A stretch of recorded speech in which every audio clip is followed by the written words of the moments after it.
Hello friendly people! For today's video, samahan niyo po kami at ang aking mga abay kumares kung saan kami ay magkikita-kita. Dito nga po pala yan sa Rustica Restaurant. So, ito yung pinaka front door nila. Ito nga pala ay located dito yan sa Acropolis North Subdivision, Barangay Sumakab Sur, Cabanatuan City. So, ito yung ating first time dito sa kanila pong nasabing restaurant. So, ayan at tayo ay papasok na nga dito sa kanila pong restaurant. So, ayan ang ating makikita sa ating pagpasok.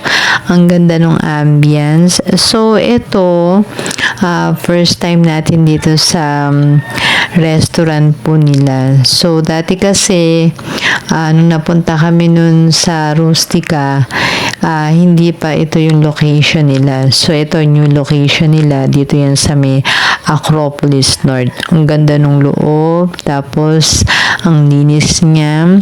Tapos, ayan, imi-meet up ko nga pala yung aking mga abay kumares. Ayan po sila. Kung saan kami ay magla-lunch po dito at mag-get together. Friendly people, late upload ko na nga pala tong video na to. So, ganun pa man, ihahabol ko yung aking video. At eto nga pala yung mga yummy food na in-order po ng aming friend na si Maricel Talavera. Thank you nga pala sa pag-invite sa amin at pag-treat dito sa Rustica para sa ating lunch bonding. So, nung birthday niya kasi hindi kami nakapunta. So, nagkita-kita kami nung time na to. At ito yung aming mga food na pagsasalu-saluan. At talaga naman po dito, na-miss namin ang mga kwentuhan nung kami po ay nasa college days. So, ayan.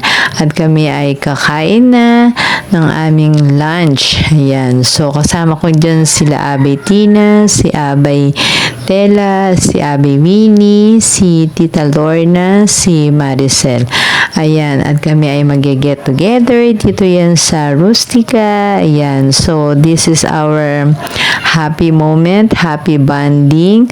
At kami ay mag-get together. Ayan. So, ito yung aming food na pagsasaluan. At syempre, hindi po pwedeng mawala ang mga picture moments. So, aside from Rustica, meron din kami pinuntahan na isang cafe kung saan doon kami nag-coffee break. Tapos, ito mga picture.